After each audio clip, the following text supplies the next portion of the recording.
Welcome to the deep dive. Okay, ever imagine being like at the absolute top of your game, a total pro, and then bam, you're suddenly back at square one, fumbling, learning something completely new?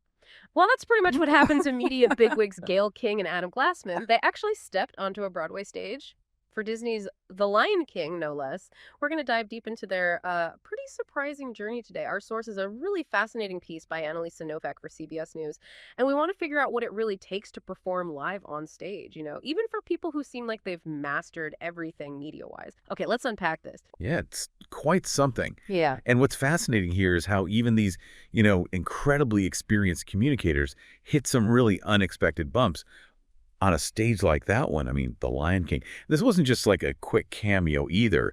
It was part of this special Oprah Daily thing called The Adventures of Adam and Gail. Yeah. So there was another layer to it, a purpose. Plus stepping into The Lion King. I mean, it's been running since, 1997? It's one of the longest running shows ever on Broadway. Yeah. It's a huge legacy to step into. Huge prep. Exactly. And that pressure, that significance makes their struggles really telling, I think. Because Gayle King, right, decades behind the camera, master communicator.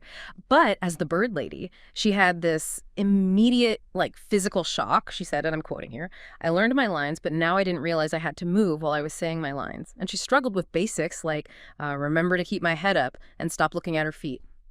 It's just so interesting how different the stage is from TV, right? Right. What exactly makes those media skills not quite fit? Well, it really highlights this crucial difference. It's the integration, integrating movement, dialogue, costume. People really underestimate that. Seriously. You see, for TV or media, the skills are often about precision, but maybe a different kind of precision, like specific facial expressions, maybe just upper body movement for the camera frame, delivering lines while sitting down or standing pretty still. But Broadway, especially a show like Lion King with those amazing costumes and puppets, it's full-body character stuff. For Gail as the bird lady, it wasn't just moving while talking. It's the specific way you have to move in a maybe awkward costume where your balance is off. And every little move has to be bigger, right, for the whole theater to see. That camera precision might almost get in the way when you need that bigger physical character work. Oh, wow. Yeah, that makes total sense. I can just picture the, mental juggling act. Saying the lines right, but also fighting a costume that's maybe pulling you off balance. It wasn't just theory for Gail. She actually took a tumble in rehearsal. She said a full faceplant going up the steps. Whoa, a faceplant during rehearsal. That must have really gotten into her head before the actual show.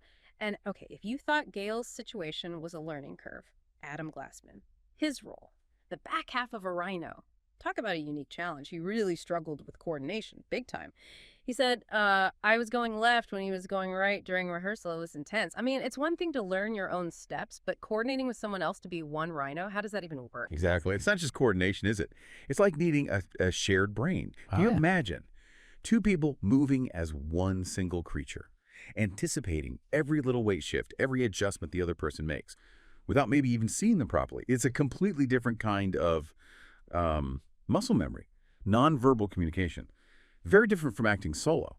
If we connect this to the bigger picture, it highlights the immense discipline and, all the different skills Broadway performers need. It's way beyond just talent. They have to be this perfectly synced unit, often without even direct eye contact with their partner inside the costume. Wow.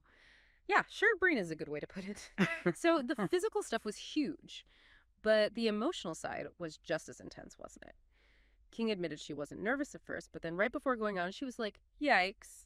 But then afterwards, total opposite feeling. She was saying, that was so fun. We did it. We didn't fall. That was so fun. I am so proud of us. And she gave huge credit to the support system, the Disney team, the cast. She even shared this really sweet story about Albert Rhodes Jr., the 12-year-old who plays young Simba. He told her that falling in rehearsal was actually good luck. Isn't that nice? I think we can all kind of relate to that feeling, though, right? A stumble before the big moment getting in your head. Oh, absolutely. And that feeling of, we did it, that triumph, it often gets magnified by the audience, which this raises an important question. How much of that live performance magic is actually co-created with the audience? Yeah. Glassman noticed this too. He said the room felt completely different once the audience was there compared to rehearsals. He said you feel emotion, and he was just mesmerized when the singing started and the giraffes came out. That energy from a live audience, it really can transform the space, can't it? It feeds the performers, gives them that extra something, that magic that's maybe missing in a quiet rehearsal room. It's symbiotic, really. Totally. So what does this all mean for you? What do we take away from this really cool deep dive into Gail and Adam's Broadway adventure? Well, for me, it's this powerful reminder, isn't it? That being an expert in one thing doesn't automatically translate. There's this huge gap sometimes between how things look and the hidden skills needed for something new. It makes you wonder about all those effortless performances we see everywhere, right? What's really going on underneath? Exactly. It maybe encourages you, the listener, to think about all the unseen work, the preparation, the collaboration behind any performance that looks smooth on stage, sure, but also on screen, or even, a presentation at work.